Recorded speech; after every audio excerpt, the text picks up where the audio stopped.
pas, on va lancer. Bonjour à tous, on est là pour les rendez-vous de The Connection. Je ne sais plus combienième, peut-être 43, je crois.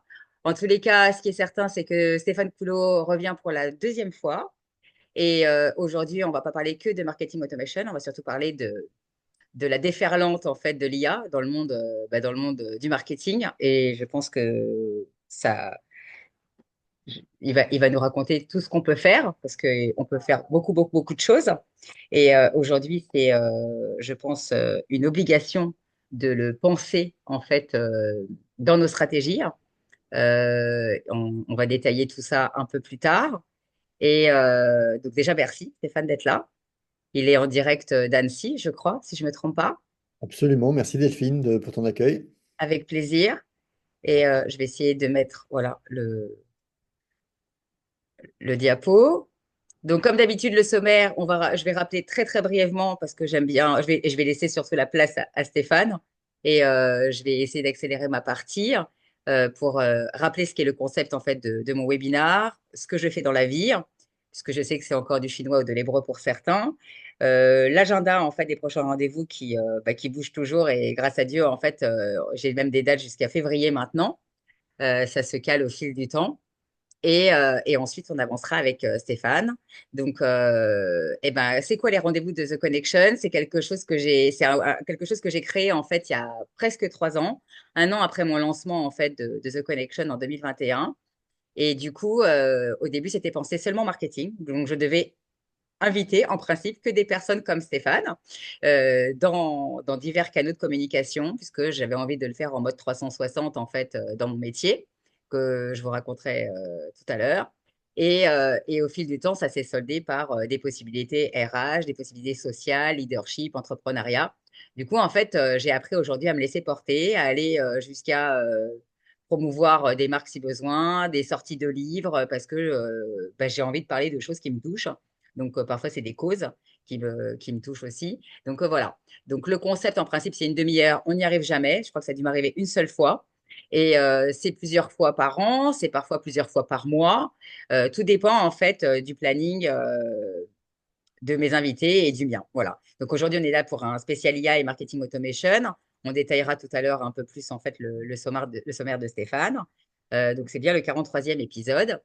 Et qu'est-ce que je fais dans la vie? Donc, moi, je fais du marketing 360 omnicanal. C'est l'addition, en fait, du média et du hors-média. Moi, mon métier, c'est de connecter les marques avec leurs cibles, au pluriel, parce que parfois, elles sont en B2C, elles sont plusieurs. Elles peuvent être B2B, elles peuvent être B2C. Je peux aller mettre en place, en fait, des incentives, en fait, pour vendre plus. Je peux mettre en place en fait de la création de trafic en boutique ou via un site internet, peu importe. En tous les cas, ce qui est sûr, c'est que moi, mon métier, c'est de réfléchir de façon stratégique et le plus économique possible et de façon pertinente comment je fais pour faire briller une marque ou un service, ça peut être une application, un SaaS ou autre, et dans un délai respectable et de façon moins coûteuse. Alors après, bien évidemment, le média coûte de l'argent. En plus, après, il y a des campagnes qui peuvent coûter beaucoup plus cher. C'est clair que quelqu'un qui a 5 000 euros, on ne va pas lui proposer quelque chose à 100K. Ça ne sert à rien de lui donner envie. En tous les cas, ce qui est certain, c'est que j'aime quand c'est interconnecté. Et c'est pour ça que je parle de marketing omnicanal et pas de multicanal. Du coup, je trouve que c'est quand même plus rassurant et pas du tout déceptif, en fait, pour un consommateur quand il se déplace et qu'il a un bon de réduction, qui n'a pas été connecté sur son numéro de téléphone ou sur sa carte de fidélité dématérialisée et que ça reste en fait seulement dans son espace en fait sur Internet et qu'arrivé en magasin, on lui dit bah non, vous l'avez pas imprimé, on peut rien faire pour vous, je ne sais pas. Voilà. Donc en tous les cas, ce qui est clair, c'est que on est là pour faciliter la vie du consommateur, on est là en fait pour qu'il soit au milieu de tout ça en mode expérientiel et de faire avancer les choses, parce que le but de tout ça, c'est pas seulement l'expérientiel, c'est aussi en fait de tisser un lien pour que ça soit que ça perdure et que on arrive à quelque chose en fait une vraie fidélité. Alors après, l'appartenance c'est autre chose, mais en tous les cas, le but c'est de fidéliser et qu'il y ait une vraie attache en tous les cas. Voilà. Donc, les canaux de communication, il y en a plein. Aujourd'hui, on peut se promouvoir en fait de plein de façons. C'est pour ça qu'en fait, moi, j'ai créé ce média.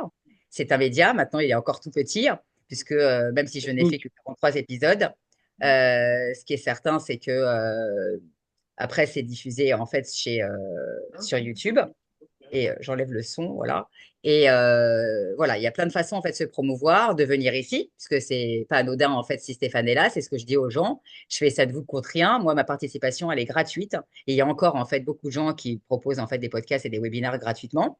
Ça ne se monnaie pas. Après, il y a des plateformes qui sont aussi payantes pour l'avoir déjà fait. Et quand pour récupérer des datas, c'est aussi payant. Mais par contre, ils vous font une super promotion. Tout dépend en fait des budgets, de l'impact, etc. Voilà. Il faut toujours réfléchir à tout ce qu'on peut faire. Et surtout, le but, c'est d'y trouver son compte. Voilà, donc j'avance. Mon expertise, ben, j'ai eu la chance de travailler dans une grande agence pendant 16 ans.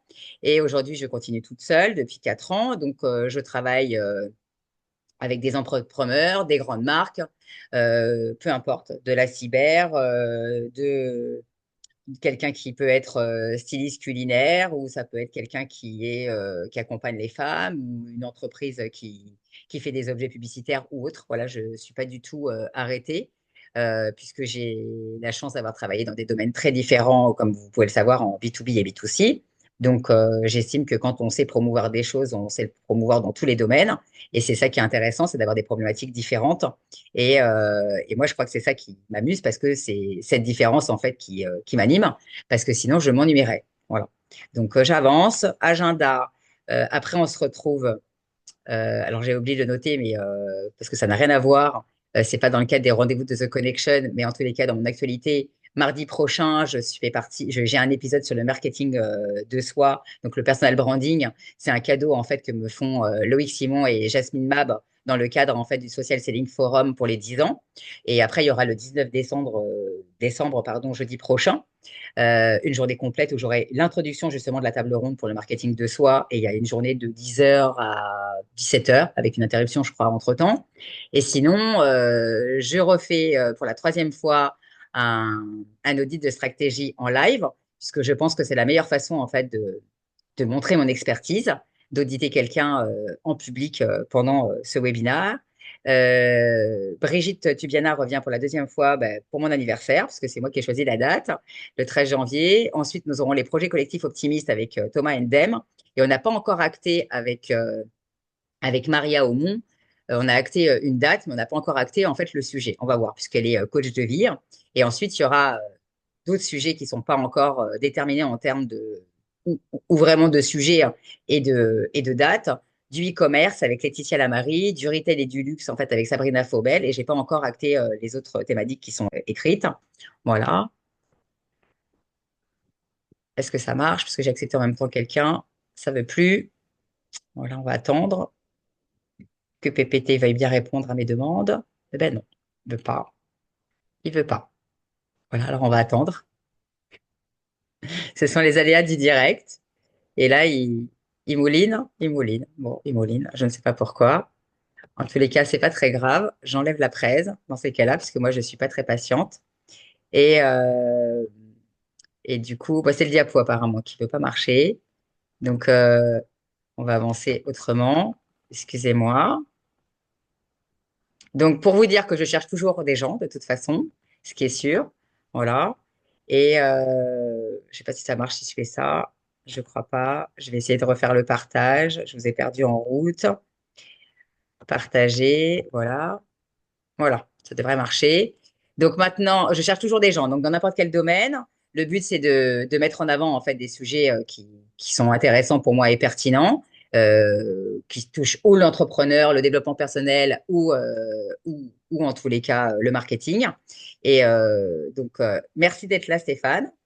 J'ai noté le détail, en fait, peut-être que peux nous parler un tout petit peu de ton parcours ouais, tu as dû avoir une vie avant Web Mécanique, en tous les cas, c'est sûr, parce que tu nous en parlais juste avant qu'on enregistre. Et après, il y aura comment utiliser l'IA, en fait, pour booster les campagnes marketing, les résultats qu'on peut attendre, un cas client inspirant et la démonstration en live, en fait, de l'usage de l'IA. Et les questions, en fait, c'est pendant. Enfin, à chaque fois, je le mets à la fin, mais moi, je sais que j'aime pas et je sais que mes intervenants non plus. Et même, je trouve que c'est beaucoup plus dynamique, en fait, qu'on ait en fait un partage plutôt que de garder ces questions pour la fin. Voilà. Donc moi, j'arrête et on a des personnes de connexion qui nous rejoignent. Donc merci à tous d'être là, parce que j'ai pas eu le temps de dire bonjour à tout le monde. Donc bienvenue à Wilfried, Stéphane, Vivi, Bravo. rebonjour Bonjour tout le Magolda, monde. Paolo qui vient d'arriver, coucou Franck et coucou Simra. Voilà, je pense que on est bon. Je pense que j'ai oublié personne. Et ben à toi, en fait, Il y a, il y Steph. a- il y a Connexion qui a du mal à se sortir du lit dans les autres pays, mais ils arrivent. D'accord, super, super. Bonjour à Merci Steph. vous. On a le Canada qui est là, donc on a l'Italie et on a Bonjour la région Delphine. parisienne, on a Israël, voilà. Et voilà, on a trois personnes, on a deux personnes d'Israël. Voilà. À toi, Steph. C'est rare de faire un webinaire en français avec autant d'international à l'autre bout. J'ai Donc, cette force, j'ai cette force, tu vois. ouais, avec des réseaux, des fuseaux horaires quand même très très variés. Ben, c'est Merci. pas, tu sais que c'est pas anodin. Mon créneau, en fait, 13 heures, c'est parce que j'avais calculé que si un jour je touchais les States ou le Canada, qu'ils puissent pas être au saut du lit à ce point-là, quoi. Vraiment. Faut se lever tôt quand même, Mais je sais, je sais, je sais, je sais. Merci en tous les cas. Et ça vaut le coup. Ouais, Merci je Stéphane sais. pour faire cette présentation. Bah, moi, c'est l'heure du déjeuner, donc il y a mon ventre qui gargouille, mais ça va aller. Bah, merci à vous, surtout pour être là. Effectivement, en termes de parcours, moi, je suis le président, le fondateur de Web Mécanique. On est éditeur de logiciels basé à Annecy, près de Genève, depuis 2015. C'est ma cinquième boîte. La première, je l'ai créée quand j'étais étudiant. C'était dans la simulation numérique. Donc, j'ai été dans le logiciel assez vite, n'étant pas forcément développeur, mais j'ai rencontré des gens qui le faisaient très bien. J'ai travaillé également pour des groupes américains comme Oracle, Bell Software, qui m'ont appris vraiment le business dans cet univers. C'est pas pour rien qu'ils s'appellent des software vendors et non pas des éditeurs de logiciels, ce qui est un métier a priori plutôt d'ingénieur. Ils se voient vraiment comme un métier de vendeur. Et, euh, et donc voilà. Et Web Mécanique, donc on est présent sur les métiers des solutions de marketing automation et de CRM directement concurrents de solutions comme HubSpot, Salesforce, Marketo, qui sont les acteurs qu'on rencontre le plus souvent, puisqu'un nouveau client sur quatre provient d'une migration, hein. On est sur un marché très mature aujourd'hui. Si j'étais dans le pneumatique, je dirais un marché de deuxième monte. Et donc, un client sur quatre nouveaux provient d'une migration d'une de ces solutions. Alors, pour des raisons un peu diverses, pour des questions de coût, mais aussi pour des questions de Solution? souveraineté, de loi extraterritoriale américaine qui posent problème Ah, ok. parfois, à la fois pour les entreprises, mais aussi pour leurs clients. Donc, c'est des vrais sujets, notamment en Europe, mais je pense pour le reste du monde aussi, quand on est directement impacté par ces sujets-là. Qui n'est pas que logiciel, hein, c'est pas des sujets nouveaux. Donc oui, bah merci Delphine de m'inviter pour parler un peu d'IA parce qu'effectivement l'IA s'invite partout aujourd'hui. C'est pas un sujet nouveau l'IA, hein. L'IA, mon père quand il était étudiant dans les années 60 travaillait déjà sur ces sujets-là. Quand j'étais étudiant, j'avais des copains qui bossaient sur des algos d'IA d'apprentissage. Ce qui a quand même très fortement changé, c'est la capacité de calcul qui le rend aujourd'hui disponible pour tous et à un coût qui est dérisoire. C'est une question qui m'a été souvent posée les dernières années, de savoir quand est-ce qu'on allait intégrer l'IA, et je disais toujours, bah, en me proposant des projets avec des labos, des fonds européens, mais je dis non, tant que c'est pas mature et tant que c'est pas un coût qui est marginal, ça peut pas être implémenté. Enfin, c'est pas notre sujet à nous en tout cas. De la même manière qu'on fait du cloud, toutes nos solutions sont sur cloud, mais on n'est pas provider de cloud. Donc dans l'IA, c'est pareil, hein, on n'est pas fournisseur d'IA. En revanche, on implémente l'IA aujourd'hui depuis maintenant un peu plus d'un an dans nos solutions.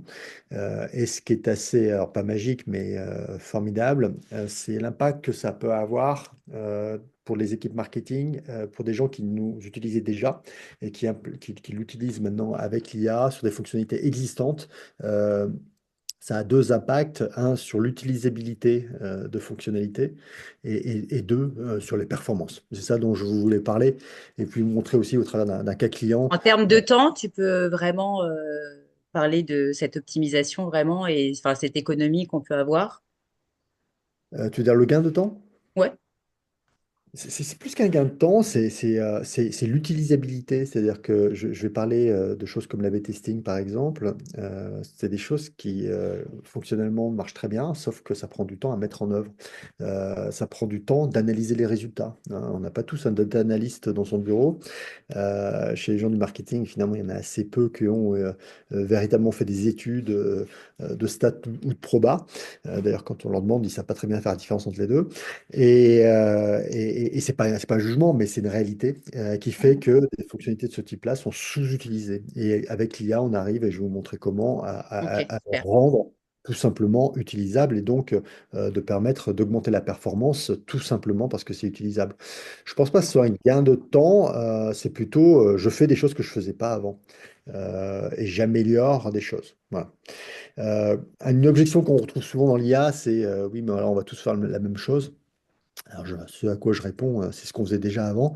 Bien avant Internet, quand on était à l'école, quand il fallait pondre un commentaire sur sur un livre de Sartre qu'on ne comprenait pas, on allait chercher dans la bibliothèque un livre d'un étudiant qui avait pondu un fascicule sur l'étude de l'être et le néant, et on recopiait allègrement des passages Je entiers. n'ai jamais fait ça, tu vois. Ouais, bah, enfin bon, Je suis bref. un cas à part, mais Là, c'était même avant la photocopieuse. Donc, d'accord. pour dire que c'est pas nouveau et qu'en général, on cherche l'inspiration là où elle peut exister. Gainsbourg s'est inspiré de sa magnifique culture classique pour toutes ces musiques. Et donc, évidemment, on part rarement d'une page blanche. Sinon, on passerait un temps fou à créer pas grand-chose. Donc, l'IA nous accélère en fait dans tout ça. Et c'est ce que je voudrais Ouais, c'est ce que j'allais te dire. Allez, lance. Euh, euh, donc, Moi, je bah, suis tu as déjà hyper parlé un peu. émerveillée parce qu'en fait, je vous le dis pas tout le temps, mais cette semaine, en fait, en plus, c'était ma semaine, c'était rigolo. En fait, j'ai enchaîné, en fait, donc un rendez-vous avec Wilfried déjà, qui m'a présenté, en fait, tout ce qu'on pouvait faire. Et dans la semaine avant lui, en fait, j'avais eu un rendez-vous avec une nouvelle application, en fait, qui vient de sortir. Et du coup, enfin, pour ceux qui ne savent pas, je suis vraiment une gosse. Parce que bah, je suis comme toi. Moi, je viens du marketing, tu sais, pur et dur avant le web. Donc, du coup, c'est un autre monde, quoi. Et au bout de 24 ans, forcément, c'est un chamboulement, quoi. Et je suis obligée d'avancer, de me tenir informée. Après, j'adhère ou j'adhère pas. Mais je pense que même moi, je vais devoir, en fait, avancer avec. Voilà. Allez, yalla. Ouais, de fait, on avancera tous avec parce que ça sera, comme aujourd'hui, tu ne te poses pas la question de savoir si tu utilises le cloud ou pas pour les applications que tu utilises sur ton téléphone portable ou Internet, mais tu l'utilises de fait sans C'est clair. rien connaître spécifiquement, j'imagine, techniquement.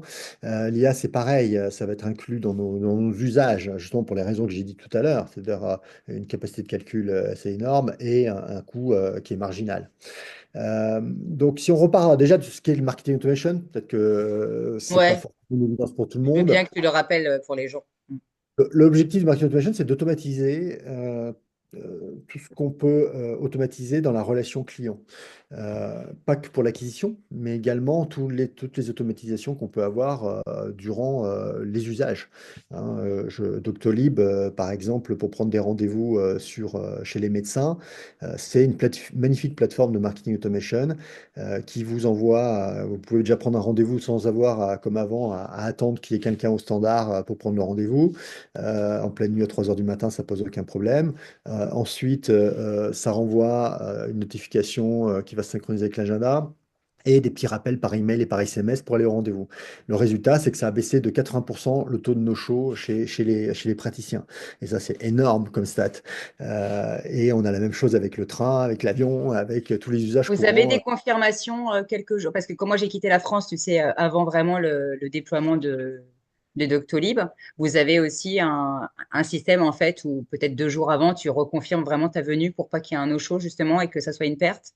Ah ouais, mais Ouais. bon, là, enfin, aujourd'hui que tu loues une voiture, tu prennes un billet de transport ou quoi que ce soit, genre, dans nos expériences de consumer, on a des automatismes en permanence. Quand tu achètes en ligne, tu as une notification de confirmation de ta commande qui Hmm. tient au courant de la logistique. Ça paraît anodin, mais c'est pas rien, parce qu'il faut que ça soit connecté avec des ERP. Quand le train, on t'annonce que le train il va pas partir et qu'il y a peut-être un bus qui va prendre le relais ou qui va avoir une heure de retard, c'est vrai que c'est connecté à des applications logistiques en termes infra derrière, c'est du costaud. Enfin, je veux dire, c'est pas anodin du tout de pouvoir envoyer ce genre de choses à la bonne personne et au bon moment. Pourquoi? Parce que la bonne personne, c'est pareil. Quand tu commandes un billet, par exemple, c'est pas forcément toi qui as commandé le billet. Ça peut être une agence, ça peut être un collaborateur de ton entreprise, et pourtant c'est bien à toi qui va être envoyé le billet parce que c'est toi qui utilises le mode de transport. Donc tout ça, il faut que ça soit synchronisé avec d'autres bases de données en temps réel, et c'est vraiment loin d'être anodin, et ça nous fait tous gagner un temps fou, ça nous apporte de l'information utile, et ça n'empêche pas qu'à un moment donné, un humain prenne le relais à un moment donné du parcours client de manière que ce soit utile. Alors, pour faire des scénarios, d'ailleurs, ce que j'explique souvent, c'est assez simple. Il faut que ça soit simple, d'ailleurs. Hein, des scénarios appellent d'autres scénarios, mais chaque scénario doit être ultra simple. Et comment on fabrique un scénario? Eh bien, on part toujours de segments, soit un segment, soit des concaténations de segments, à qui je vais m'adresser. Par exemple, ce webinaire, je pourrais tout à fait avoir des scénarios à la fin de ce webinaire. Ceux qui se sont inscrits ne sont pas venus, je leur envoie le replay, enfin tu leur envoies le replay, Delphine. Exact. Avec la Euh, presse, ils ont envie, on peut faire tout ce qu'on veut. Voilà, je peux envoyer tout ce que tu veux. on peut faire de manière automatisée, c'est-à-dire que tu appuies sur fin et pouf, ça part. Ouais. Ceux qui sont venus, eh ben, selon que ce soit des gens qui soient des clients, des prospects, tu peux avoir des scénarios qui amènent sur des contenus différents, par exemple, ou des process différents. Donc c'est hyper important de savoir sur quelle concaténation de segments je pars. Je définis ensuite quel est le but de ce scénario, sachant que le but, c'est pas un but final, c'est souvent des buts intermédiaires, hein. Donc, je veux amener quelqu'un à prendre un rendez-vous avec moi, à s'inscrire à ce webinaire, donc plein de choses comme ça. Et ensuite, je vais construire mon scénario en disant, ben, je veux que la personne accède à telle page, je lui monte une copine, je lui envoie un email, un SMS, un message sur WhatsApp Business. Je suis désolée, Steph, parce que chez moi, c'est pas du jargon, mais je veux bien que tu expliques aux gens ce que c'est du popping, puisqu'on n'a pas que des gens dans le market qui sont parmi nous. On a des gens dans l'informatique, on a. Une petite fenêtre qui va s'ouvrir Ouais, sur le site web ou sur la page sur laquelle je suis, et qui va apporter une information qui peut être totalement personnalisée en plus en fonction de qui j'ai. Par exemple, sur notre site, selon que vous soyez un client, un partenaire ou un prospect, vous n'allez pas avoir les mêmes pop-ins qui vont s'afficher quand vous accédez au site, qui peuvent annoncer un événement, qui peuvent orienter sur un livre blanc ou autre. Et donc, pour super. revenir au scénario, eh bien, je vais définir ensuite combien de temps je mets pour passer d'une page à l'autre, d'un sujet à l'autre. Par exemple, quand je remplis un formulaire, en général, la confirmation de la réception de ce formulaire, ça peut être une inscription à ce webinaire, par exemple. En général, c'est immédiat.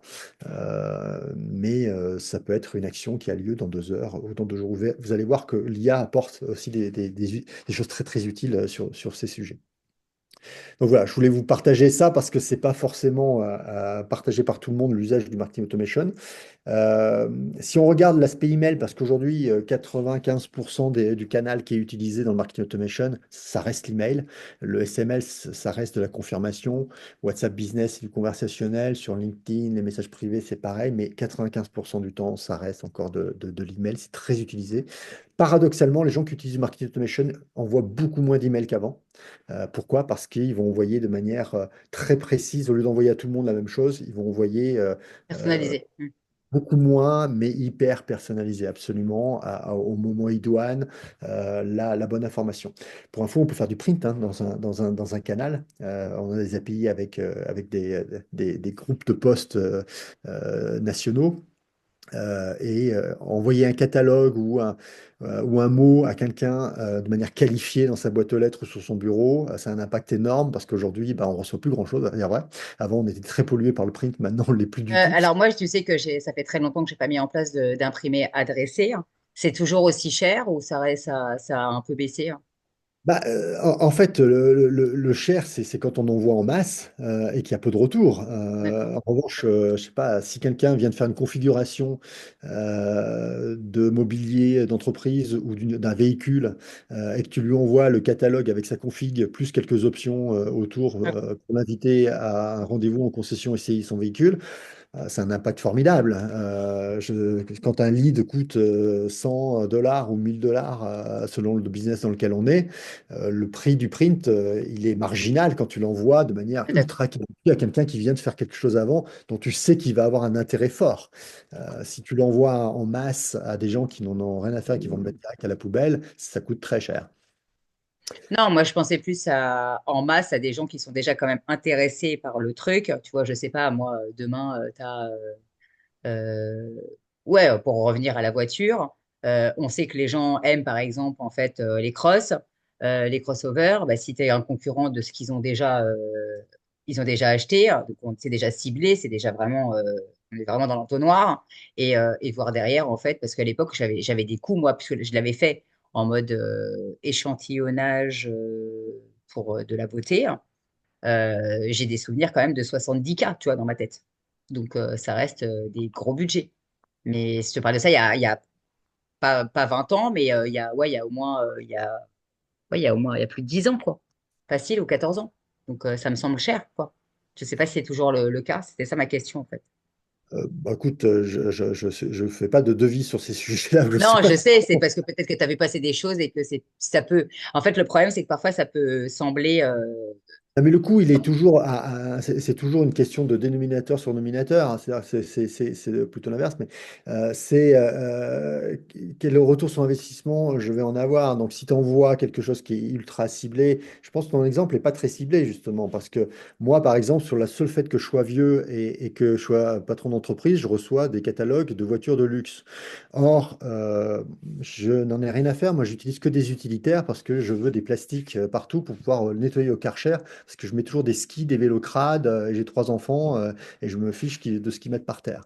Donc, je suis pas du tout la cible, mais sur des critères qui sont erronés, on m'envoie quand même ce type de catalogue. Donc là, la perte, elle est C'est sèche. clair, c'est clair. Alors que quand je fais une configuration de mon utilitaire de type Volkswagen Transporter sur le site de Volkswagen, j'ai jamais reçu un catalogue suite à cette configuration. Et pourtant là, ça aura un C'est impact dommage, ouais. extraordinaire, Ok. notamment pour me présenter des choses auxquelles j'ai peut-être pas pensé lors de ma configuration. Du coup, Des tu les options qui contactes. permettent de valoriser le Du coup, tu panier les moyen. contactes et tu leur vends ta solution. C'est compliqué les concessionnaires parce qu'ils ont deux marketing. Il y a la marque et puis après il y a les concessionnaires locaux Ouais. qui sont des grands groupes aussi. Et en général, ils se marchent sur les pieds. La preuve, c'est que tu te fais souvent appeler deux fois par deux call centers différents. Ah, Euh, à ce et, point-là, ça, c'est pas et terrible on en n'est termes pas de là pour marketing. parler Ouais, du ouais, allez. marketing des Ouais, ouais. concessionnaires Ouais. et des marques auto. Sur l'état de l'email en 2024, il est toujours plus utilisé ce canal et il marche très bien à partir du moment où effectivement on le cible. Reste que pas mal de gens ont des listes passé votre cas. Moi, c'est le contraire. Grâce aux fournisseurs d'accès Internet qui nettoient vraiment très très bien les spams et puis une petite hygiène de vie et quelques canaux différents, je me retrouve avec beaucoup moins d'emails qu'il y a peut-être 20 ans. Mais on a encore beaucoup de gens qui peuvent avoir 50 emails non lus dans leur boîte mail. Donc, c'est quand même un pain qu'il faut savoir adresser. Et c'est surtout qu'il faut pouvoir l'envoyer, l'email, de manière non seulement très ciblée, mais aussi bien travailler les sujets, bien travailler l'impact qu'on peut avoir pour sortir du lot. C'est vrai de Du lot. manière générale. Marketing, bien sûr. C'est dommage parce que j'ai pas, mes amis copywriters sont pas là et j'aurais aimé qu'ils soient là parce que c'est ce que j'explique aux gens, c'est moi, il m'arrive d'écrire, mais chacun son métier en fait. Déclencher en fait l'ouverture d'un email, c'est un métier en fait avec l'objet. Et puis après, comment tu abordes l'ouverture avec le titre. Et c'est pour ça que souvent je dis aux gens, mais c'est pas le même métier. Un ghost, c'est un ghost, un copywriter, c'est un copywriter. Celui qui va vous écrire en fait des textes pour un email, c'est encore. Il y a des gens qui sont spécialisés vraiment là-dessus. Et il y a des gens qui veulent vraiment s'improviser. Et je leur dis, bah, je suis désolée, c'est pas là qu'il faut faire l'impasse, quoi. Voilà. Mais après, c'est ce qui est important, c'est qu'il y a un impact et qu'il se passe quelque chose. Donc, le but, c'est d'aller pour moi. Moi, je préfère dans ces cas-là faire appel à quelqu'un dont c'est le métier. Et après, ça ne concerne que moi. Voilà, et c'est ce que je recommande aux gens en général. Donc, du coup, ouais, comme tu disais, c'est quand même encore énorme d'avoir encore des spams. Moi, j'en ai pas tant que ça. Voilà. Et Il y a spam et spam, hein. Il y a les ouais, spams vraiment en voie de masse avec un but qui est pas forcément très avouable. Ceux-là, je trouve qu'ils sont quand même très très bien traités par les fournisseurs d'accès ouais, on est d'accord. aujourd'hui. En revanche, il y a le deuxième partie des spams qui est les envois non sollicités. J'étais au Web Summit à Lisbonne il y a quelques semaines. Avant et après, juste sur la base du fait d'avoir été inscrit et d'avoir participé à cet événement, je reçois continuellement des emails qui se ressemblent beaucoup d'ailleurs dans la formulation, qu'on reconnaît assez vite et que je suis obligé à chaque fois de mettre dans indésirable, de bloquer les gens. Alors là, c'est particulièrement problématique en plus pour ceux qui envoient, notamment quand ce sont des entreprises, parce que à force que tous les emails qu'ils envoient, les gens mettent c'est du spam et je veux bloquer la personne, au bout d'un moment, c'est tout leur marketing qui va sombrer, parce que leur adresse IP va être blacklistée par les FAI et ça va être un vrai drame pour le marketing. Il faut faire très très attention à ces sujets-là, c'est-à-dire quand on n'est pas un criminel sur Internet, je veux dire, on ne cherche pas à faire des choses illégales, mais qu'on est un acteur normal. Ce genre de sursollicitation non sollicitée de l'autre côté, c'est un Je vrai l'ai déjà souci. dit, moi, je le dis à mes clients c'était un sujet en fait avec un de mes clients et je leur disais, je comprends pas que vous puissiez prendre la parole en fait 2 à 3 fois par semaine. Je trouve en fait, après tout dépend de ce que tu fais dans la vie, hein, mais je trouve que c'est plus pertinent à la limite de regrouper tous les 15 jours ou une fois par semaine euh, l'email plutôt que d'avoir 3 sollicitations et que tu finis en fait par embêter les gens et parce qu'ils n'ont pas envie, en fait. Ils n'ont pas envie, ils préfèrent. Déjà, tu as des gens, ils prennent, ils rangent. Bon, après, moi, c'est mon métier. C'est moi, mon métier, c'est de faire de la veille. Je regarde ce qui se passe. En fait, tu es obligé de te tenir informé, en fait, de voir comment les marques fonctionnent, comment elles communiquent, etc. Donc, c'est stratégique. Mais moi, je suis un cas à part. Voilà, parce que les gens qui sont dans le market, c'est un cas à part. Mais, sinon, je pense, comme tu le disais tout à l'heure, il est préférable de prendre la parole de façon intelligente et bien ciblée, hein, plutôt que plein de fois et après, ben, justement. Voilà. Et OK. surtout, il y a des gens qui ont sollicité quelque chose, d'une manière ou d'une Oui. autre. Pas forcément de manière directe en posant son email, mais en ayant fait des actions ou des choses qui soient vraiment en lien. Alors, les promesses de l'IA là-dedans, ben, c'est ce que je disais tout à l'heure, hein, évidemment, tu parlais du gain de temps. Je ne crois pas au gain de temps dans l'absolu parce qu'on passe toujours. La nature a horreur du vide. Donc, même s'il y a quelque chose qu'on fait en moins, on va faire plus ailleurs. Mais je crois surtout au fait, tout simplement, de faire des choses qu'on ne faisait pas. Notamment l'analyse des performances. Encore une fois, c'est quelque chose de compliqué. Il faut extraire les données, les rendre homogènes, faire des calculs dessus et après implémenter des résultats, imaginer de nouvelles stratégies. Bref, ça prend un temps fou. Et surtout, on peut amener à avoir une bien meilleure expérience dans l'automatisation de tâches pour les gens de marketing. Je ne parle pas de l'automatisation là dans le cadre des scénarios, mais vraiment pour les gens de marketing, pour leur permettre de se concentrer sur la stratégie qu'ils vont mettre en œuvre pour l'entreprise. Alors, quelques cas concrets, il y en a plein, hein, des cas d'usage, mais des cas qui pourraient vous parler. Euh, c'est trois cas qu'on a mis en place dès le début. C'est évidemment de pouvoir générer ce qu'on appelle des objets. Alors, les objets, c'est quoi? C'est des titres d'email, c'est des contenus à l'intérieur d'une landing page. Donc les pages d'atterrissage quand vous arrivez sur une campagne, une page qui ressemble à un site, mais c'est pas un site, vous pouvez pas vous en échapper. Ça vous force à vous inscrire ou à remplir un formulaire ou à faire une action en tout cas, ce qu'on appelle un call to action.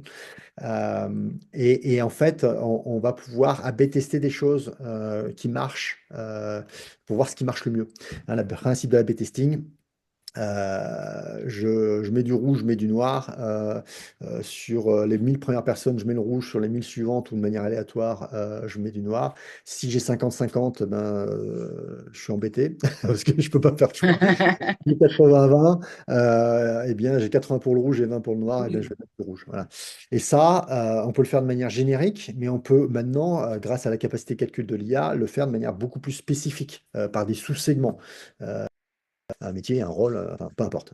Et donc, évidemment, et surtout, on va pouvoir le faire en temps réel. Deuxième, je vais revenir dessus, donc on pourra en réévoquer. Deuxième chose qu'on ne pouvait faire qu'avec beaucoup de travail, c'est d'envoyer l'email au meilleur moment par rapport au moment où la personne va se connecter à sa boîte mail. Et ça, c'est des stats qu'on peut avoir avec l'usage, c'est-à-dire qu'on voit les gens quand est-ce qu'ils ouvrent ou cliquent dans vos mails. Et en fait, si vous voyez ce qu'on appelle un life pattern, un modèle de vie où régulièrement autour de, alors je sais pas, moi j'amène mes enfants à 8h30 à l'école, donc vers 9h, en général 9h, 9h10, c'est là où j'ouvre ma boîte mail, ou alors beaucoup plus tôt vers 7h du matin, et ben, forcément, très facilement on peut repérer ça et m'envoyer l'email soit plutôt à 7h, soit plutôt à 9h par exemple. Et ça, on peut le faire de manière individuelle. Même si j'envoie 10 millions d'emails, pas conseillé d'envoyer 10 millions d'un coup. Enfin bon, 10 000 emails, eh bien, ça va le calculer individuellement. Alors, si j'ai pas d'infos, j'ai pas d'infos, hein, ça va l'envoyer à l'heure que j'ai décidé moi. Mais sinon, sur les 1000, les 1000 vont être envoyés à des moments différents en fonction des stats passés C'est que j'ai bien, avec le. Donc, c'est pareil, pertinent. voilà, tout à fait impossible à faire, enfin, possible, mais moyennant trop de travail d'extraction, de calcul, qu'on peut faire avec l'IA et qu'on fait d'ores et déjà. Troisième optimisation, qui était un point assez laborieux aussi dans les campagnes, c'est de savoir ce que je disais tout à l'heure quand on construit une campagne, est-ce que l'envoi de mon email, de mon SMS, etc., je l'envoie tout de suite, dans 2 minutes, dans 2 heures. En général, on fait les choses un peu au doigt mouillé. Alors un autorépondeur, évidemment, c'est tout de suite, mais savoir si c'est 2 jours, 3 jours, c'est jamais si évident. Et on va pouvoir là aussi demander à l'IA d'optimiser ça, de voir s'il raccourcit, s'il allonge, est-ce qu'on a une meilleure performance, et optimiser la performance en temps réel de ce que j'ai fait dans mon scénario. Donc c'est pareil, c'est des choses, il faudrait beaucoup de travail pour analyser les résultats, il faudrait l'implémenter sur les campagnes. Vous avez beaucoup de campagnes, la réalité c'est que c'est jamais fait, là on peut le faire. Voilà. Donc c'est pour ça qu'on ne parle pas de gain de temps finalement dans ce que je viens de raconter, on parle plutôt de Des choses optimisations, ouais. d'optimisation, mais sur des fonctionnalités qui existaient déjà. C'est ça qui est, Mhm. qui est Ça qui est bien. le côté magique, c'est qu'on a branché de l'IA sur quelque chose qui existait déjà et ça permet quelque chose de nouveau, sans rien inventer de nouveau. Donc ça, c'est pas mal. Donc, quand on veut faire de l'A/B testing, il y a trois choses qui sont un peu laborieuses. C'est un, il faut imaginer qu'est-ce que je veux A/B tester. Deux, c'est de mettre en œuvre. Et trois, c'est d'analyser les résultats pour ensuite le réimplémenter dans les campagnes. Et c'est ça que va faire l'IA finalement à notre place. Pourquoi? Parce qu'on va pouvoir, alors je vais lancer ma petite démo, on va pouvoir en fait lui demander de nous sortir, moyennant un prompt, différents contenus par exemple que je veux A/B tester en fonction de critères le contenu que j'ai déjà mis, deux, trois critères que je veux mettre en termes de tonalité, d'échange. Et derrière, il va me proposer différents choix. Je vais pouvoir en prendre deux, je vais pouvoir en prendre quatre, je vais pouvoir en prendre cinq, et lui demander derrière de m'AB tester ces différents contenus sur des échantillons que j'ai définis moi-même.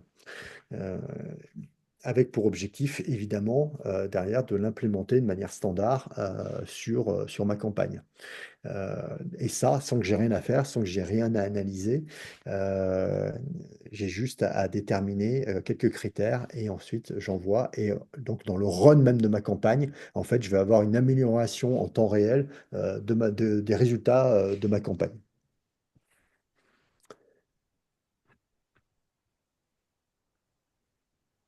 Un autre exemple, c'est celui que je disais d'envoyer, de programmer À l'heure vraiment mails. de Voilà, donc l'ouverture c'est-à-dire que individuelle. Ok. exactement. Donc, j'ai laissé l'IA choisir l'heure la plus adaptée pour chacun. Et donc, ma campagne qui a habituellement été envoyée, alors, parce que j'avais des stats qui disaient qu'il valait mieux l'envoyer à 8h45 ou à 12h à l'heure du repas, ou au contraire avant ou après. Ça, c'est une stat un peu générique, en général, avec d'énormes écarts types. Et là, on peut gommer les écarts types, justement, en adressant individuellement à ce qu'on pense être le meilleur moment. Alors ça vaudra un temps, hein, le temps que pas grand monde le fasse, parce qu'à un moment donné, tout le monde le fera, et à ce moment-là, ça vaudra plus rien, puisque tout le monde verra en même temps, on se retrouvera à nouveau avec une pile. Mais il y a une petite fenêtre, hein, c'est un peu comme les messages privés dans LinkedIn. Il y a une période pendant quelques années où c'était hyper pertinent, parce qu'on était tout seul à le faire. On le faisait à la main, et puis quand les machines sont mis à le faire, à la place des gens et en masse, ben, on se retrouvait avec le même problème. Donc voilà, c'est des optimisations qui durent un temps, mais on en trouvera d'autres. Et là, c'est pareil, on va définir un certain nombre de critères. Donc, je vais passer sur la démo, mais pour le mettre en œuvre de manière très très simple à des gens de marketing sans qu'il y ait de calculs statistiques ou probabilistes à faire pour déterminer ça. Et rien à paramétrer non plus. Et le troisième point que je disais, bah, c'est déterminer les meilleurs timings d'interaction qu'on peut avoir sur un scénario, ce qui est un petit peu, là aussi, toujours un petit peu fait au gros doigt mouillé. Et là, on va pouvoir vraiment avoir un retour sur la masse des scénarios. Sachant que les scénarios sont des scénarios qui peuvent être des scénarios outbound sur des campagnes. Mais la plupart des scénarios d'automatisation qu'on fait dans une entreprise sont en fait de l'automatisation des process d'entreprise. Donc, c'est des scénarios qui tournent tout le temps, hein. Un autorépondeur sur un formulaire pour un livre blanc, bah, il tourne tout le temps. Je veux dire, il est là, il est posé, et j'ai pas un livre blanc, j'en ai 50 et j'ai à peu près Hmm. toujours le même scénario, c'est juste les contenus à l'intérieur qui changent. Et ça, des process comme ça, j'en ai plein. En fait, une fois que j'ai mis du marketing automation en place avec mon CRM, j'en ai plein qui tournent en permanence. Donc, cette amélioration continue, elle est méga importante. Elle évite de devoir faire une revue à chaque fois de chacun de mes scénarios ou sur chacun des sujets, mais d'avoir une optimisation permanente et qui peut fluctuer dans le temps et que je peux même adapter à des segments de population. Nos types de personnalisation, par exemple, qu'on peut faire à l'intérieur d'un email sur des mêmes campagnes ou des mêmes retours. Je sais pas, c'est le tutoiement, le vouvoiement, appeler les gens par leur prénom plutôt par leur nom. Euh, donc nous, on a une population plutôt tech et qui a tendance à l'américaine À à tutoyer. utiliser tutoyer, non, mais à le prénom, très utilisé d'appeler le prénom, pas forcément tutoyer, non, ça c'est pas, parce que les Américains n'ont pas ce problème, donc enfin les anglophones de manière générale. Nous, dans les langues italiennes, françaises ou d'autres, on a. Mais en revanche, avoir une approche plus directe. Mais on peut avoir en business to consumer, là, un éventail beaucoup plus large de populations sur lesquelles ce type, je parlais des concessions automobiles, typiquement, je pense que prénom, nom, tutoiement, vouvoiement, ça peut être très, très, très variable et selon le moment aussi du parcours client avec lequel on a. Et l'IA va pouvoir aller analyser, par exemple, des informations dans le CRM, dans les échanges CRM qui ont lieu avec les collaborateurs de l'entreprise. Euh, D'accord. c'est là qu'on voit la tonalité qui est utilisée. S'il y a un tutoiement, un vouvoiement, si on appelle les gens par leur madame, monsieur, eh bien l'IA peut réutiliser ça au sein d'une même campagne pour aller personnaliser encore plus, pas seulement ce que je viens de dire, mais également le texte qui est à l'intérieur. D'accord? Donc nous, on va pas aussi loin encore aujourd'hui, mais c'est des choses qu'on saurait faire d'ores et déjà. D'accord. euh, pour adresser. On y va mollo parce qu'il faut aussi quand même avoir des retours utilisateurs sur ce qui est fait. Mais ça pose aucun problème technique d'aller aussi loin. Donc finalement, d'avoir quasiment presque autant de messages dans la formulation que ce qu'il y a de messages envoyés sur une même campagne, hein, ou une même typologie de campagne. Euh, les résultats liés à ça sont assez surprenants. Alors, il y a les résultats du fait déjà d'utiliser des choses qui étaient déjà là et qui étaient sous-utilisées. Donc ça améliore déjà la performance, mais même sur des choses assez simples.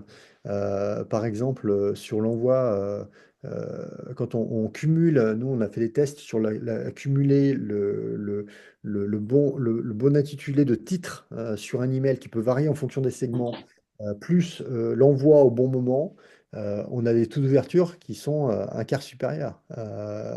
Et on a un taux de clic qui est, on avait les stats qu'on a fait sur 3 mois, Wow. alors avec et sans. Avec et sans IA. Et vous voyez, le taux de clic est 3 fois supérieur. Enfin, on a des gains qui sont assez important euh, sur chaque campagne. Donc, c'est des petites campagnes à chaque fois, hein. Donc, vous voyez, on parle de petits nombres, autour de 10 000 mails envoyés, etc. Et c'est que du B2B, là, en l'occurrence, mais sans aucun effort. C'est-à-dire sans aucun effort pour l'utilisateur, pour les gens de marketing supplémentaires. Au contraire, c'est même des efforts en moins. Donc, c'est vraiment hyper impressionnant. Si je prends le cas d'un client alors, qui lui aussi est un éditeur de logiciel, donc il y aura ce biais-là hein, quand même, mais OneLife qui utilisait déjà WebMécanique. Alors avant d'utiliser WebMécanique, ils envoyaient des mails manuellement d'ailleurs, ce qui posait un vrai problème parce que les gens envoyaient les emails manuellement. Quand je dis manuellement, c'est avec leur interface email qui pouvait être, je crois que c'était Outlook chez eux. Donc poser des vrais problèmes de blacklist, d'adresse IP, et qui polluaient complètement les campagnes marketing qui pouvaient être faites également de manière plus générale, et sur lesquelles on avait de très faibles résultats et surtout l'incapacité d'avoir des stats, alors que ça prenait beaucoup de temps à tout le monde. Euh, Aujourd'hui, ils ont une stack technique qui évidemment comporte et le marketing automation, mais plein d'autres choses qui permettent, par exemple, je sais pas, Société Info, qui permet d'aller synchroniser, avoir la data la plus à jour sur les entreprises, sur les personnes qui composent l'entreprise, ou Alaxi qui permet d'aller communiquer sur des choses comme LinkedIn, par exemple, sur des réseaux sociaux avec Sales Navigator. Mais associé à ça, les campagnes ont véritablement permis d'avoir d'abord un taux de délivrabilité qui est important. Et la délivrabilité, c'est quand même la clé dans les campagnes. Si vos campagnes n'arrivent nulle part, il y aura évidemment pas de conversion derrière. Mais surtout, ça a permis de faire des micro-campagnes sur plein de sujets différents, de les différencier par différents segments. Et en rajoutant l'IA, donc ils l'ont fait à mi-année, hein, donc on a des stats, je crois que c'est au mois de mai qu'ils l'ont implémenté, donc on a des stats sur 3 ou 4 mois. Euh, on a eu des stats qui sont tout à fait comparables aux nôtres en termes d'optimisation. Donc avec quelqu'un qui utilisait déjà, qui avait déjà implémenté des campagnes, et sur l'existant, on a des performances qui sont tout à fait comparables à ce qu'on a chez nous. Donc encore une fois, le biais, c'est qu'ils font le même métier que nous. Donc il faudrait avoir des stats aussi sur plein d'autres métiers. Mais c'est quand même très intéressant de voir ces gains sans avoir des choses incroyables à faire. Et donc, ce que permet l'IA aujourd'hui, c'est vraiment évidemment de travailler la personnalisation et l'optimisation, mais ça va être également de pouvoir commencer à faire de l'analyse prédictive. C'est-à-dire qu'en fonction des résultats qu'on a, et quand je dis résultats, c'est pas uniquement le taux de clic ou le taux d'ouverture d'un email, c'est tout simplement comment on est capable, avec le marketing automation, d'analyser une opportunité commerciale depuis l'acquisition. Que ce soit les réseaux sociaux, un salon, un événement quelconque, le site web, de la pub, peu importe, jusqu'au closing, hein, jusqu'à ce qu'à un moment donné, il y a un déclenchement de l'affaire. Avec le CRM, on a cette information, donc on a l'information de bout en bout, on sait combien de temps ça a pris, combien d'interactions il a fallu, interactions en C'est justement solo, hein. la question en fait de Franck qui nous demande en fait est-ce que ça augmente en fait est-ce que l'IA permet d'améliorer le taux de transformation en fait. Eh ben oui, parce que en fait, à chaque étape, on va optimiser. Par exemple, sur l'analyse prédictive, c'est aujourd'hui tout l'enjeu, c'est de pouvoir faire intervenir les bonnes personnes au bon moment. Que ce soit évidemment un commercial, mais ça peut être aussi le SAV, ça peut être la logistique, ça peut être, il y a plein de niveaux sur lesquels on peut faire intervenir la bonne personne au bon moment. Et donc, par exemple, si on a des stats assez fortes sur un taux de churn, c'est-à-dire le taux d'abandon, d'arrêt de clients de travailler avec nous, à un moment donné, il y a des tendances qui vont se dessiner. Il y a le fait qu'on ne communique plus, par exemple, ou moins. Euh, la, la tonalité des messages est changée. Sur différents canaux.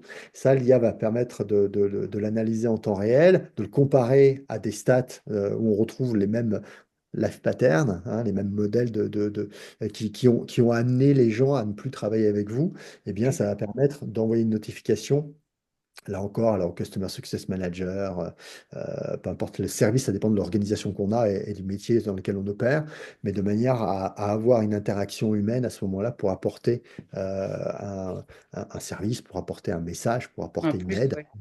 Redresser les trucs, ouais. C'est bien.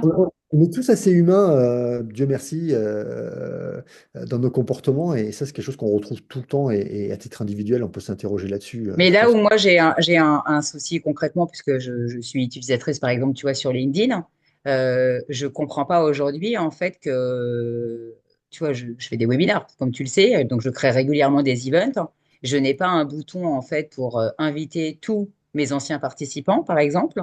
Je n'ai pas un bouton pour envoyer à tous les gens qui ont participé ou non, en tous les cas qui sont inscrits, pour envoyer mon replay avec le texte que je veux. Alors après, il se trouve que bah, je suis obligée de tout faire à la main, je personnalise tout. Les gens qui sont habitués à recevoir en fait mes replays le savent que je fais tout à la mano, hein. Et du coup, bah, étant toute seule, ça veut dire que s'il y a 50 inscrits, j'envoie 50 mails. Tu vois, c'est et quand je dois là par manque de temps parfois, je suis obligée de. Avant, je le faisais régulièrement. J'ouvrais toutes mes pages de mes précédents en fait webinars et je m'amusais à inviter à la mano, en fait, un tel qui était venu il y a 2 ans, 3 ans. Voilà. Et ça, c'est super long, quoi. Et puis, c'est pas du tout intéressant, tu vois. J'ai quand même eu à faire, hein. absolument, c'est pour ça qu'IA apporte cette aide-là. Alors après, l'implémentation de chacun, je les laisse libres, les développeurs Et et du les coup, potentiels codeeurs. LinkedIn, ça marche comment? C'est international, tu crois? Ça, j'en ai pas la moindre idée. Je suis pas du tout dans les petits papiers des product managers de chez LinkedIn. Mais j'imagine qu'à un moment donné, les algos doivent fonctionner un petit peu à Je vais l'IA aussi. demander. J'ai Ils le font rencontré pas. quelqu'un Ils le de font pas. LinkedIn. Ouais. Pardon, c'est? Je connais la directrice de la stratégie de LinkedIn, personnellement, et c'est pas quelque chose qu'ils vont développer. Ils font le contraire.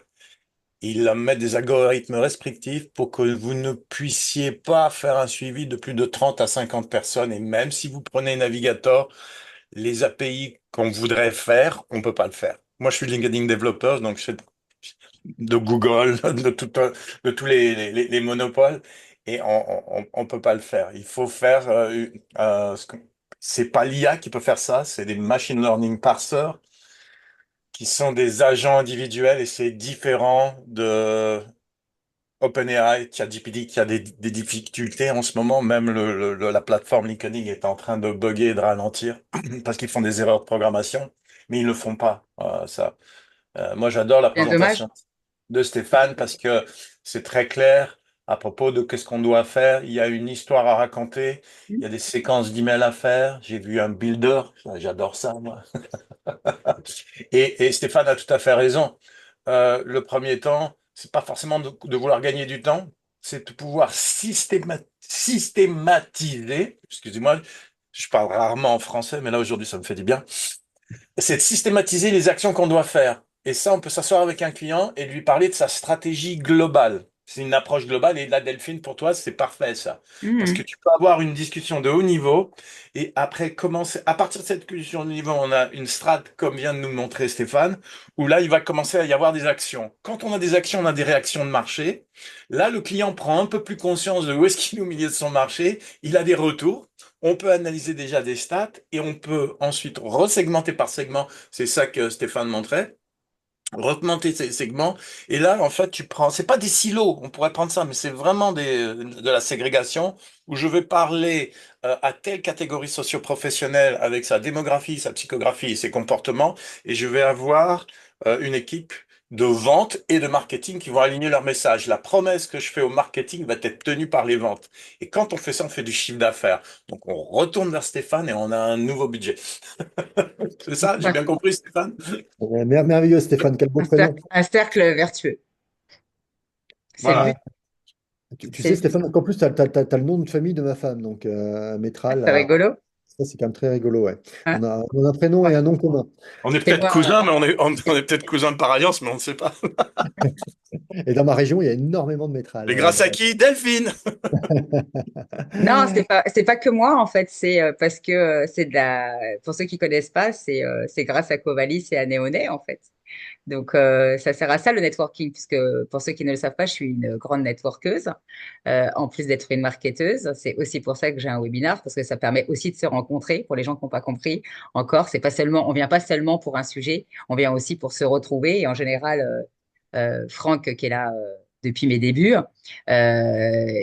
avec Vivi aussi, en fait, sont là, rencontrent des gens et c'est le but en fait aussi. Voilà. Donc du coup, bah, moi, je network une fois par mois quand je peux. En fait, sauf que la semaine prochaine, je pourrais pas puisque c'est le 19 et c'est la journée du Social Selling Forum pour les 10 ans.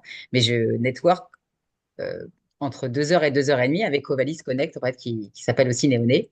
Et du coup, je rencontre des gens à l'international, dont Stéphane.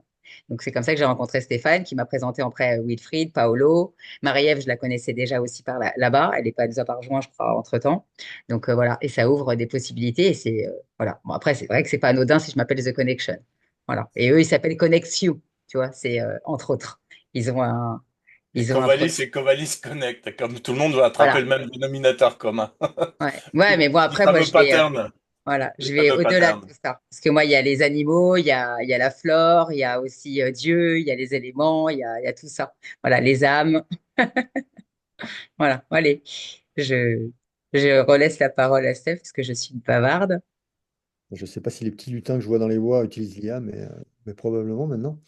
Euh, Alors, nous, ce qu'on compte faire aujourd'hui, améliorer, j'ai un peu défloré le sujet, mais c'est véritablement alors, augmenter la création de contenu, et notamment la traduction automatique. Ça, ça aussi, c'est un gros pain. Non pas traduire, mais localiser hein, la langue. Je parlais tout à l'heure d'adapter le ton, la tonalité dans une même langue, mais en fait, dans la localisation d'une langue, c'est exactement la même chose. Stéphane en sait quelque chose. Je veux dire, le français, qui est une des trois langues internationales avec l'espagnol et l'anglais, bah, ne se pratique pas de la même manière selon où on est dans le monde. Et si on veut rentrer en synchronicité avec les gens, je me rappelle quand j'étais étudiant, j'étais allé travailler à Atlantic City. Quand je rencontrais des Québécois, je m'apercevais que c'était un effort de rentrer en synchronicité. Ils étaient très contents de parler français avec moi, mais je m'apercevais qu'on ne parlait pas tout à fait de la même manière. Et cette synchronicité-là, dans les échanges qu'on peut avoir de manière automatisée, elle est primordiale. Une langue, c'est un vecteur de culture avant d'être une série de mots juxtaposés les uns à côté des autres. Et on le voit d'ailleurs dans nos langues un peu techno, où on utilise pas mal de mots anglais. Ces mots-là sont jamais les mêmes dans toutes les langues. C'est-à-dire que les mots qu'on va traduire en français, les Allemands vont pas traduire les mêmes. Ils vont utiliser l'allemand au lieu de l'anglais à un endroit où nous, on va peut-être utiliser l'anglais au lieu de le français. Enfin, bref. Donc c'est assez En tous complexe. les cas, ça reste bien pratique puisque pour ceux enfin, pour ceux qui ne le sauraient pas, je vis donc en Israël et du coup, je suis sur plein de réseaux sociaux, ne serait-ce aussi que pour mon travail. Et du coup, c'est quand même, je suis pas encore fluente en hébreu. Du coup, je suis quand même beaucoup de choses, beaucoup de comptes ou de choses en fait en hébreu. Et c'est bien pratique en fait pour moi d'avoir parfois des traductions automatiques. Traduction automatique, j'aime pas. Je préfère appuyer moi sur le bouton en fait et la voir parce que pour moi, c'est plus important en fait de m'habituer à lire les textes en hébreu, mais ça reste quand même un gain de temps plutôt de faire un copier-coller et d'aller le jeter en fait enfin, un traducteur. Et c'est vrai que c'est pour l'actualité par exemple ou des informations quelles qu'elles soient. C'est vrai que c'est quelque chose qu'on n'avait pas au départ et c'est pratique. Et c'est pour ça que je dis aux gens, tu as des gens en fait qui travaillent à l'international, avec l'international. Ils me disent, mais est-ce que vous pensez que je dois avoir deux profils? Bah non. À partir du moment où maintenant tout se traduit naturellement, bah pourquoi tu veux t'ennuyer à créer du contenu un coup en anglais, un coup en français, par exemple, alors que tu peux très bien dire, bah voilà, si t'as, enfin moi je sais que même si je parle, voilà, Paolo le sait, je parle italien, je pourrais très bien créer du contenu aussi en italien et aussi en anglais, alors en hébreu un jour, j'espère. Mais du coup, c'est quand même ma langue, le français. Et je m'exprime beaucoup mieux en anglais, en français que dans une autre. Et du coup, après, c'est clair que ça s'adapte, les expressions, pour avoir fait, moi, de l'adaptation de texte. Je sais ce que c'est, parce que je l'ai fait dans mon passé il y a presque 10 ans pour la marque Havaianas. J'adaptais en fait du contenu qui était créé par un Anglais, puisque la Business United était anglaise, et j'étais obligée de l'adapter pour la partie française. Et c'est clair que bah, c'est important en fait d'adapter, je pense, et pas traduire littéralement, en fait. Voilà. Et c'est vrai que c'est un Si gain. tu patientes 2025-2026, Delphine, Brahim et moi, on est en train de travailler sur un projet. Lorsqu'on est en visioconférence ici, d'accord? On va parler en français. OK? Mais quelqu'un est en italien, comme Paolo, qui comprend peut-être deux mots de français sur les 100 que vous allez dire, eh bien, on aura des sous-titres comme en version originale au cinéma. Tu es en Très train de bien. parler en français, moi je suis Eh au ben, moi, Canada, c'est on génial aura les parce que je sous-titres vais en pouvoir anglais. inviter. etc., etc. Et là, c'est pas bien grave si on comprend pas la langue du présentateur, le présentateur en verbal, comme Stéphane, il va nous faire ça en français, pas nous faire du français, de l'anglais, de l'espagnol et de l'italien en même temps. Moi, je m'amuse à faire ça aujourd'hui et après, je deviens fou au bout de 4 heures de présentation, les unes après C'est les surtout autres. que moi qui suis en Israël et j'invite en fait régulièrement, j'ai envie C'est de ça. toucher aussi le marché israélien. Du coup, bah, moi, je suis en mode français parce que c'est quand même ma langue. J'invite des Français et je reste persuadée qu'il y a du business à faire. Ça se trouve, Steph a du business à faire avec des gens en Israël ici, hein, peut-être. Voilà, je reste persuadée. Et du coup, ça peut être un Ah bon ben, moyen en fait je te le confirme, hein, démocratiser les choses depuis que je et suis assis à d'ouvrir. côté de toi, il y a tout le monde en Israël qui se connecte. Donc, il faut qu'on se fasse notre rendez-vous. Ouais, ouais, ouais. On C'est va y arriver. impressionnant, là. On va y Ils arrivent arriver. en wagon de 12, 10, 20. Moi, je savais pas quoi faire de 2025, tu vois, hein. Ben voilà, voilà, ça y est, ton agenda est déjà plein. Mais c'est bien, j'ai des cartes encore. Mes cartes bretonnes, elles sont encore, elles sont dispo. Qu'est-ce qu'il m'a dit? Ouais, Simcha, elle travaille avec les deux, hein. Elle travaille avec le public israélien, francophone. Et pas seulement, elle travaille aussi avec les États-Unis, je crois. Tu travailles aussi avec les États-Unis? Oui. La seule différence, c'est qu'avec le public israélien, je travaille plus avec le bouche à oreille parce que j'ai pas fait encore de site internet. D'où mon doute. Est-ce que j'en fais une page hébreu, une page français, ou je le fais uniquement en français? C'est toujours là ma question.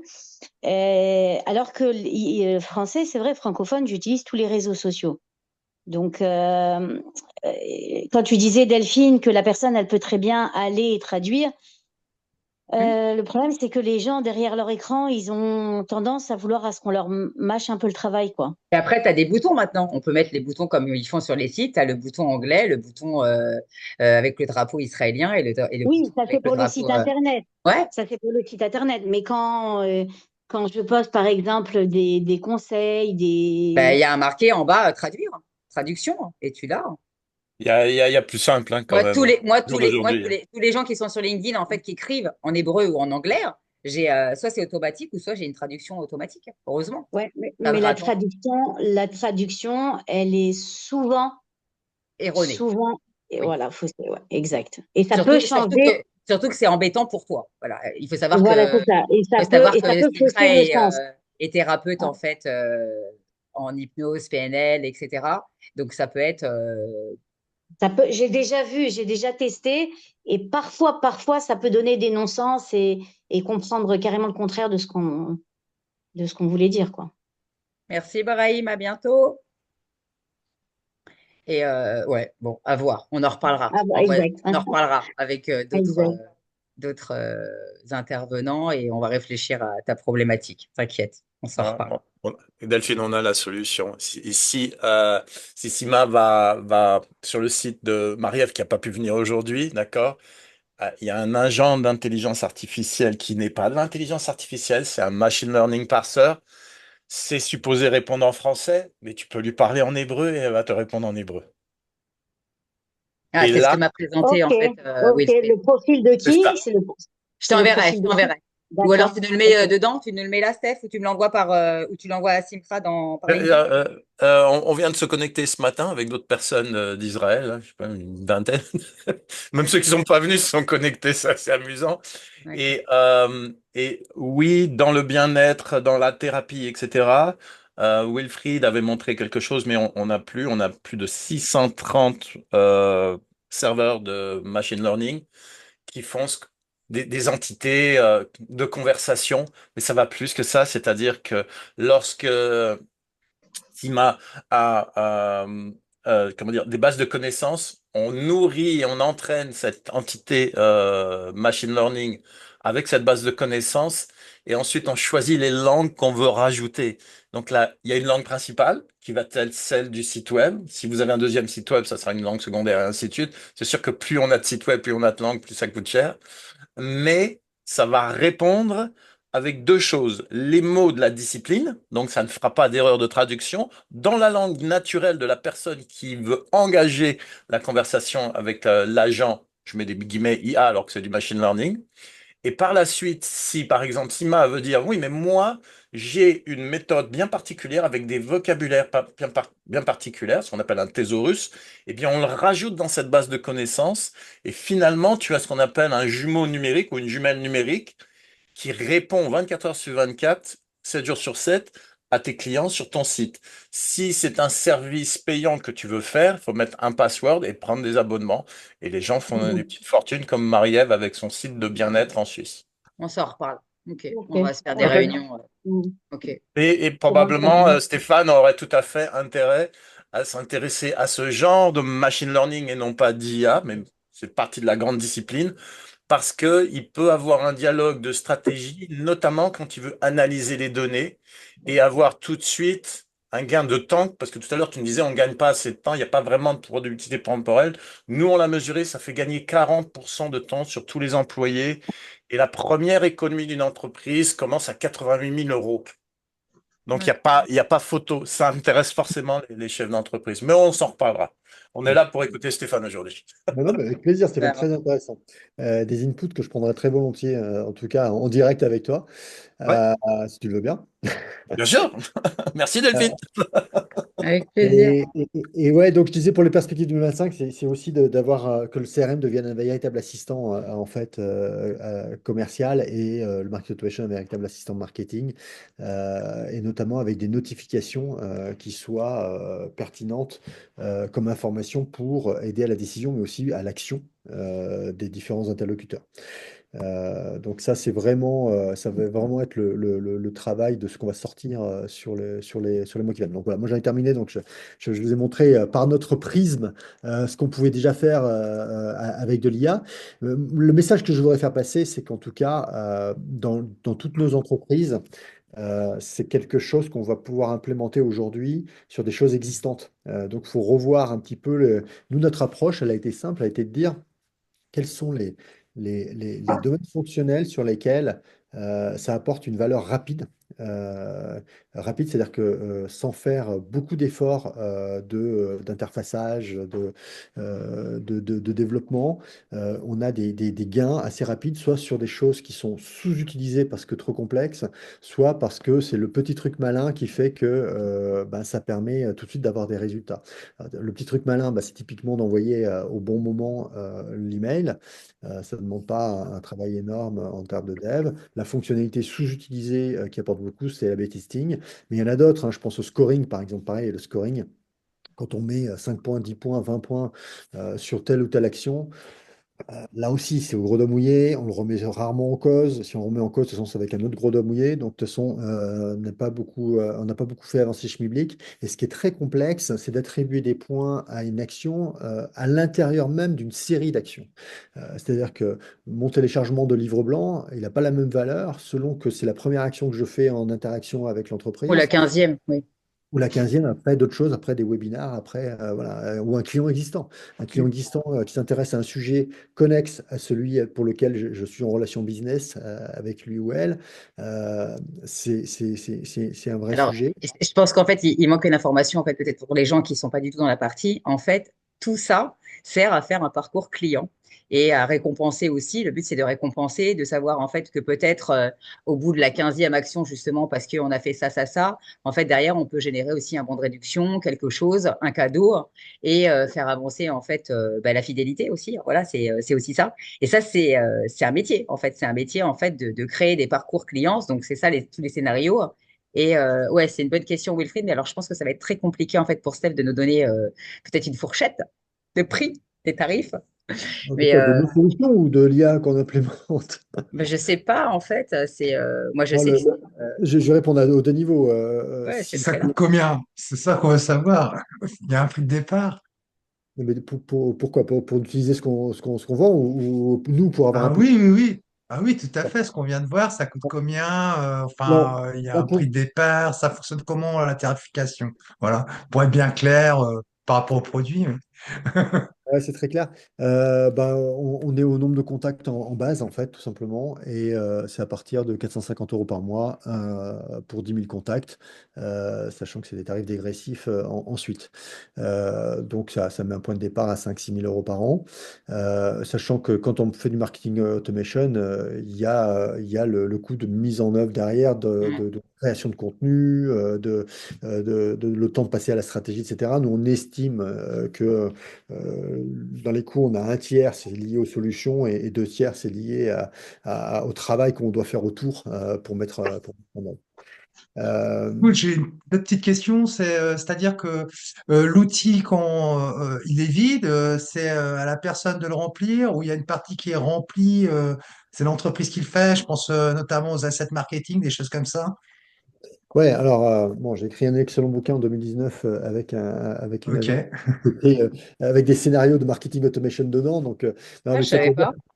tout ça pour dire qu'on a c'est livré avec, c'est ça? Où est-ce qu'on peut l'acheter? On veut l'acheter tout de suite, la Fnac, Amazon. On le télécharge. là, les deux, Amazon, Fnac, la librairie.com Les récas aussi, peut-être. pour les francophones. Euh, on l'offre effectivement à nos clients. Donc, quand ils deviennent clients, on leur envoie avec ma petite dédicace. Euh, la- oui, c'est des pages blanches, sauf que nous, on a déjà des scénarios que nos Customer Success Managers, en fait, dans les premiers travaux d'implémentation, en fait, on met en œuvre déjà des scénarios existants. Parce que tout le monde réinvente pas, enfin, c'est rare qu'on doive réinventer la roue, on fait toujours à peu près des choses assez similaires. Après, c'est du paramétrage et de l'adaptation.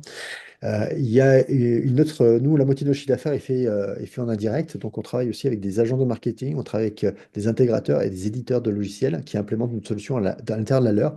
Je donne un exemple, aux États-Unis, on a un éditeur qui s'appelle Patron Point, qui est un ERP pour les libraries, les bibliothèques.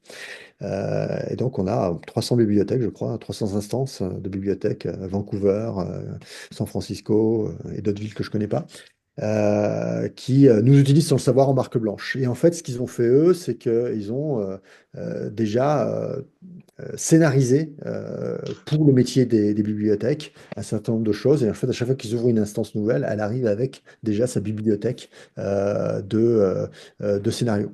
Donc, quand on est... je ne sais pas si ça répond forcément à la question, mais quand on veut J'en ai une note après. on a des partenaires qui, selon le métier sur lequel on est, ont déjà travaillé le sujet métier pour avoir des scénarios déjà préconfigurés. Et nous, sinon, on a des scénarios génériques qu'on met en œuvre avec nos clients en fonction de leurs besoins, sachant qu'il y a des gens qui veulent d'abord travailler sur l'acquisition, d'autres qui veulent d'abord travailler sur la fidélisation ou tel élément du parcours client en priorité. Et donc, on va s'adapter à ça, mais on a déjà des bibliothèques de scénarios. Ok. J'ai une autre petite question, c'est le logiciel en lui-même, c'est bien ça? Est-ce qu'il y a une API ou Oui, pas? on a une API ouverte qui nous permet d'être Ah, ok. intégré. Alors déjà, on a des intégrations natives qu'on fait avec notre API, Ouais. avec la plupart des CRM du marché, des Ok. ERP, des logiciels de visioconférence comme Livestorm, solution française, Ok. Webinar. Et puis après, avec l'API, alors soit en passant par Zapier, soit Un en passant 8N. directement dans l'API quand on a des gens qui sont capables de travailler une API. On a une API qui est ouverte et disponible librement et qui permet à tout à chacun de travailler une intégration avec sa solution ou des solutions qu'il utilise. Ah, c'est un plus, ça, pour moi. Mm. Mm. Merci. C'est clé, hein. Encore une fois, je l'ai dit tout à l'heure, la data, elle provient d'autres systèmes. J'évoquais des cas d'usage, le transport. Ou quand on prend rendez-vous chez le médecin, et c'est forcément connecté à d'autres systèmes. Donc, c'est clé d'avoir cette information. Et avec l'IA qui va utiliser cette information pour être encore plus pertinent, ça va être encore plus clé. Encore faut-il avoir des données propres. Donc, effectivement, si on a des données qui sont pas à jour, qui sont impropres à l'usage, on va faire quelque chose de pas bien. Cheat in, cheat out. Donc ça a toujours été vrai, ça le sera encore plus parce qu'on va démultiplier finalement l'avantage et la prime à ceux qui auront la donnée propre et à jour, d'où l'intérêt encore des synchronisations avec des systèmes qui parfois permettent de mettre à jour cette donnée. Je pense à l'adresse email par exemple, il y a des systèmes systèmes sur lesquels les gens spontanément vont mettre la bonne adresse email plus facilement que de vous la donner à vous. Donc, je sais pas, un LinkedIn, par exemple, probablement pas toujours, hein, parce qu'il y a aussi des adresses perso ou des adresses pro. Enfin, voilà, il faut faire le tri. Mais on peut accéder à des changements d'informations. Quand quelqu'un change d'entreprise, on peut avoir cette information quelque part et synchroniser cette information, c'est hyper utile pour derrière, soit envoyer derrière une notification commerciale, lui dire, tiens, il y a quelqu'un qui nous aimait beaucoup et qui travaillait avec nous, qui vient de changer d'entreprise, super opportunité commerciale, même si on n'a pas eu l'info en direct. Mais tout simplement, là aussi, avoir une adresse email à jour pour envoyer la bonne information au bon endroit et pas avoir des bounces systématiques. Sachant que dans le B2B, les gens changent de job en moyenne tous les 18 mois, c'est une moyenne.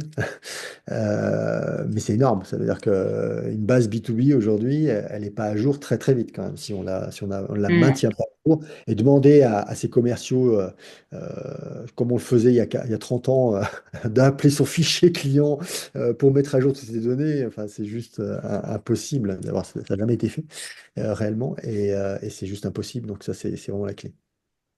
Mm. Et oui, email poubelle en plus, moi aussi j'ai des emails poubelles. Pas moi, pas moi. J'ai plusieurs adresses, mais j'ai pas d'email poubelle.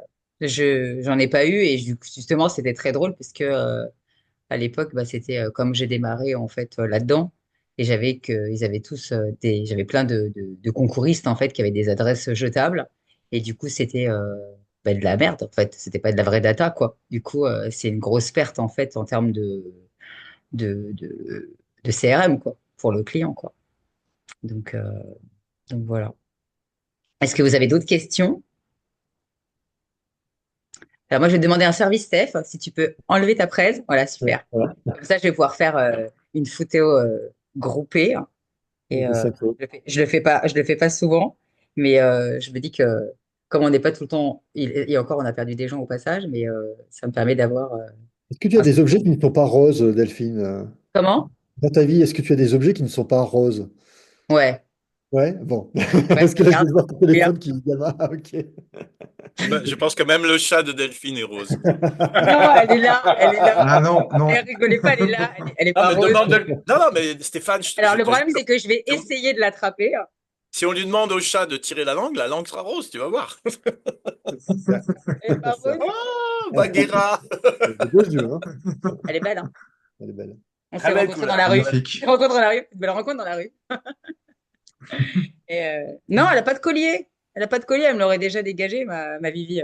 Non, non, elle aime pas les colliers. Elle est restée très sauvage. Donc, j'ai pas de... C'est pour ça que je peux même pas l'attraper. Elle a failli me scratcher la tronche, là. Donc, je suis obligée de faire attention. Mais non, non, j'ai plein de choses pas roses.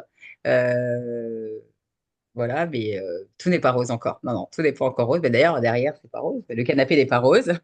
Mais par contre, j'essaye de trouver un arbre à chat rose et je galère grandement. Et ils me disent, oui, mais tu comprends, c'est pas très vendeur. Je dis, mais moi, je te le commande. Je m'en fous, quoi. Je veux un arbre à chat rose. J'ai pas envie d'avoir un arbre à chat beige ou je sais pas quoi. Et Ah, c'est moche. bon, elle s'en fout, à mon avis. Elle s'en fout. Elle veut gratter, elle veut s'amuser avec. Mais moi, j'aimerais bien qu'il soit rose, quoi. Mais ouais, ouais, j'ai plein de choses pas roses. Voilà. Mais Merci pour ton et, retour. ouais, ouais, mais je pense que ça s'est démocratisé en fait avec les années. C'était pas à ce point-là, et je pense qu'avec The Connection, ça a pris une grande tournure, plus moi qui ai changé peut-être aussi. Et puis vous avez pas, enfin, pour ceux qui ne le savent pas, mais je vis maintenant donc au bord de l'eau et au soleil, et je pense en fait qu'aujourd'hui, je mettais déjà de la couleur à Paris. Il y a longtemps que j'ai lâché blanc, noir, gris en fait, et je sais que parfois je retrouve des photos, je me dis waouh, quand même.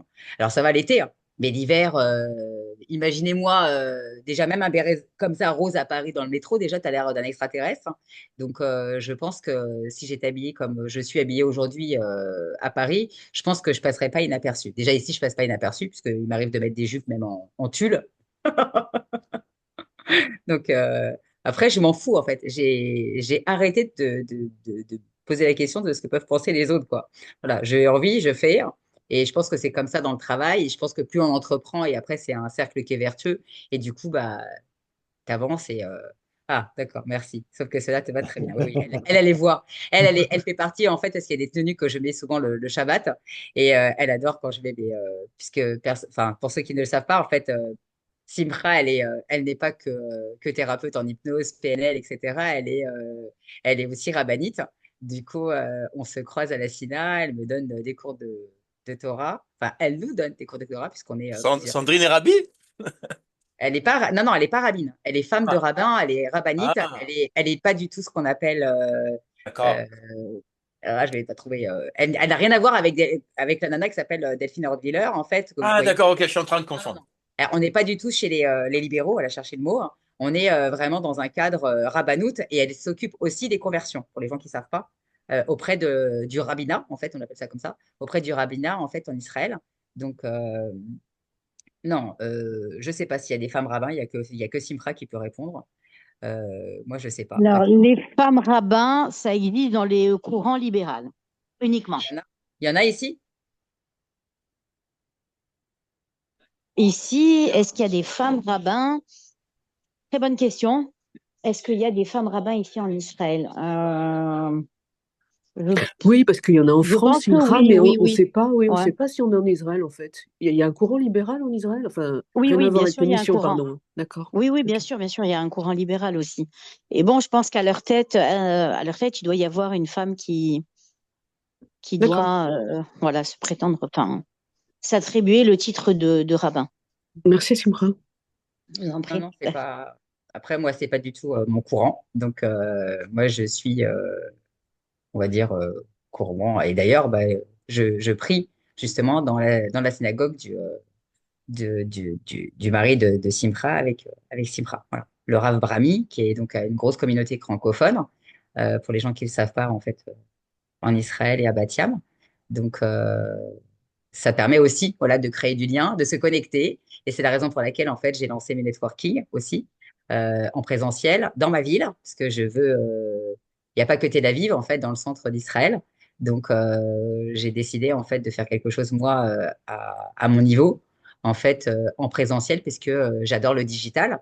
Mais j'estime, en fait, que le présentiel permet, en fait, d'autres opportunités aussi et de mixer d'autres choses et de faire avancer le schmilblick. Puis après, l'humain, c'est important. Donc, ouais, ouais, elle vient, merci. J'ai hâte. Bon, après, j'espère qu'il va pas faire trop froid parce qu'on est censé être au bord de l'eau. Et après, on va devoir arrêter puisque on a quand même un hiver ici. Et voilà. Donc, on est connecté depuis déjà presque 1 heure et demie, je crois. Merci de ton temps, Steph. Merci à vous. Merci. Voilà. Je vais pouvoir aller Je ne sais pas manger. s'il y a Bah, encore. merci de même. Il n'a pas eu le temps de se présenter puisque je ne savais pas qui était BF. Et en fait, BF, c'est Blanc Faucon, c'est mon ami en fait Jean-Philippe Abdou, qui lui a une agence de marketing sensoriel à Toulouse, si je ne me trompe pas. Donc, on se connaît par LinkedIn, évidemment, depuis, je crois, quasi mes débuts. Et on essaye de s'entraider comme on peut à notre niveau. Et je crois aussi à la force du marketing sensoriel, puisque il y a le goût, les odeurs. On peut créer, il crée des choses en fait en sur-mesure aussi, hein. Donc des ambiances dans les magasins. On peut créer des choses comme Abercrombie en fait le faisait à l'époque. Il y a des gens qui aiment. Alors après moi aujourd'hui c'est plus compliqué pour moi qui suis intolérante aux odeurs et je vous l'ai pas dit. Je reçois donc Golda qui est en route, qui était là tout à l'heure pour un soin énergétique et du coup j'aime mettre du sambon et le sambon je ne le supporte pas quand il n'est pas naturel. Et du coup, je souffre le martyr depuis tout à l'heure, mais ça va. Donc, ouais, ouais, c'est Je pas dois y aller, évident. moi. Ok, merci Effectivement. Donc, beaucoup. merci infiniment à toutes et à tous. Et s'il y a d'autres choses que tu Merci. veux greffer au replay, on s'en reparle. Peut-être la présentation et d'autres documents si envie. Voilà. À bientôt Là, en tu tous peux les cas. l'utiliser. Il n'y a pas de souci. À bientôt. Merci beaucoup. Merci Merci Stéphane. d'être Merci venu. Bonne Prenez beaucoup. journée. soin de vous. Bon après-midi. Merci.